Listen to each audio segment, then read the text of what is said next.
He was expelled for inheritance. What he found in grandfather's old spaceship changed everything. The letter arrived on a Tuesday. Marcus crumpled it in his fist, standing in the dormitory hallway as other students flowed past him like water around stone. Expelled for unauthorized access to institutional archives. His grandfather's will had named him executor, and Marcus had simply wanted to see the old man's file, decades of service records, retirement documentation, anything that might explain why the Aeronautics Academy had scrubbed every mention of him from the official history. They'd given him 1 hour to pack. The estate solicitor met him at the spaceport terminal, a woman whose augmented eyes glowed faintly amber as they processed documents. "Your grandfather's vessel is in Bay 47, she said, handing him a titanium access key. "It's been in cold storage for 43 years. Life support is minimal. Environmental systems may need recalibration." Marcus nodded, numb. He was 19. He had no money, no career prospects, no future. Only a dead man's secrets and a spaceship nobody had wanted in decades. The Prometheus 3 looked like a fossil. The landing bay was dim, lit only by the spillover of distant sodium lights. The vessel's hull was matte black, data design lines suggesting early deep space exploration doctrine. Solar collectors hung like skeletal appendages. The paint had faded to a charcoal gray in places, exposing bare titanium beneath. There were scoring marks along the starboard side, old combat damage. Marcus realized. Blast patterns from kinetic weapons. The access key worked. Hydraulics hissed as the boarding ramp descended, releasing 43 years of recycled air into the bay. Inside, everything was cold. The bridge displays were dark, their screens covering the faint dust of decades. Marcus triggered the auxiliary power. A low hum resonated through the deck plating as the fusion core, dormant but not dead, began its slow resurrection. Emergency lighting bloomed soft white across the control panels.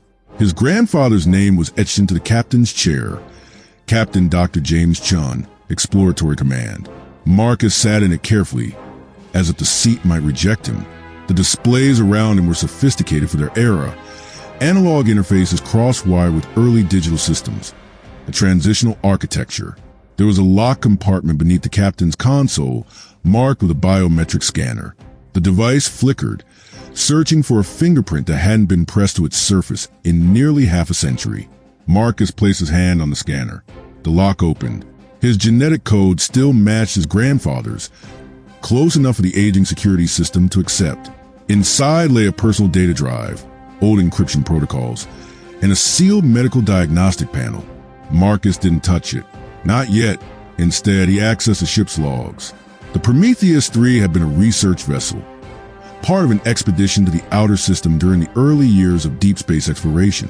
Marcus scrolled through navigation data, scientific observations, geological surveys from the moons of Saturn and Jupiter.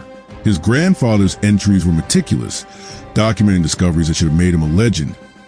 New mineral compounds, unique crystalline structures with unusual electromagnetic properties, evidence of subsurface water in places where none was theoretically possible.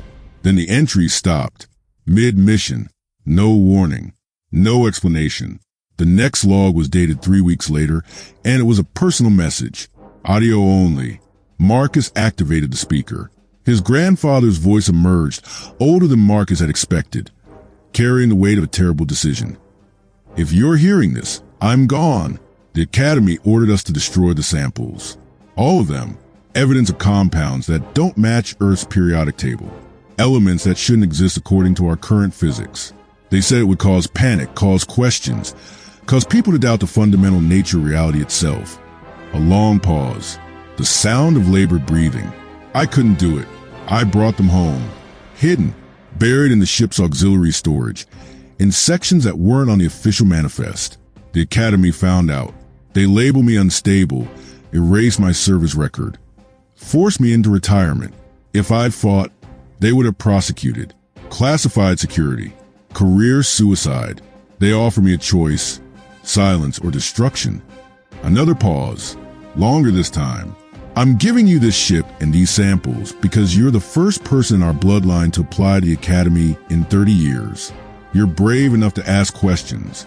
Maybe you're brave enough to find the truth.